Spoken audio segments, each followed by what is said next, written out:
জি, কথাটা সত্যি অবশ্যই। onss.ecs.gov.bd/sign up, ওকে।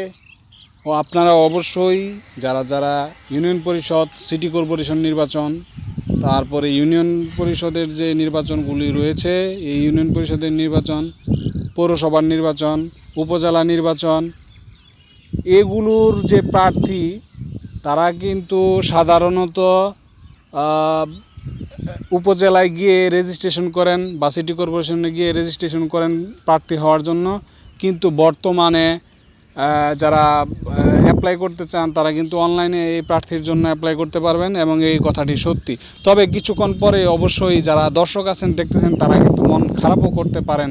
সেই জিনিসটাই কিন্তু আমি বলছি, এবং অবশ্যই সাথে থাকবেন, শেষ পর্যন্ত থাকলে অবশ্যই দেখবেন কেন মন খারাপ করবেন, সেই জিনিসটা কিন্তু আমি বলে দেব। কারণ আপনারা দেখতে পাচ্ছেন আমি নির্বাচন কমিশনের ওয়েবসাইটে রয়েছি। এখন সরাসরি দেখাচ্ছি কিভাবে রেজিস্ট্রেশন করতে হবে, কিন্তু রেজিস্ট্রেশন করতে গিয়ে কি কি সমস্যার সম্মুখীন হবেন সেটাও আমি দেখাবো। আপনারা দেখতে পাচ্ছেন নির্দেশনা, এই নির্দেশনাটাকে পিডিএফ ফর্মে ডাউনলোড করা যাবে, কিন্তু এখন আমি ডাউনলোড করব না, কারণ এই ডাউনলোডে কিন্তু আপনার বিভিন্ন ধরনের সমস্যা দেখা দিতে পারে।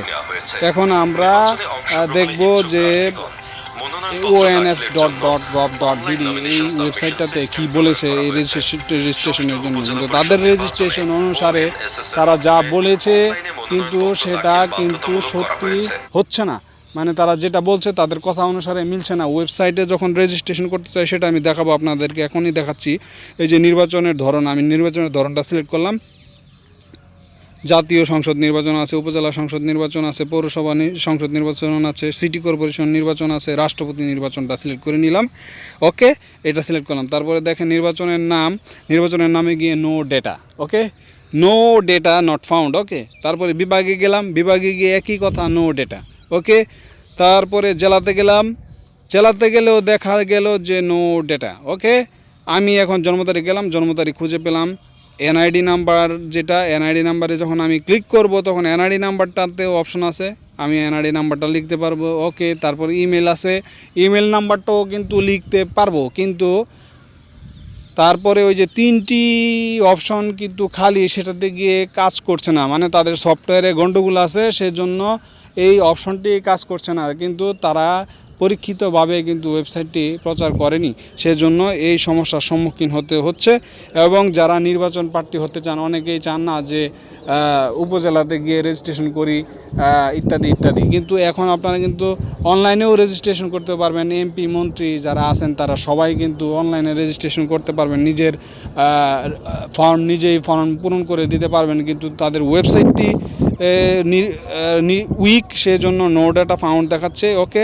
আমি আরও জিনিসগুলো দেখাচ্ছি, এইগুলো আসলে মানুষকে হয়রানিমূলক। এই বাংলাদেশ সরকারের এটা দেখা উচিত যে কেন অনলাইন রেজিস্ট্রেশন এই প্রবলেম হচ্ছে।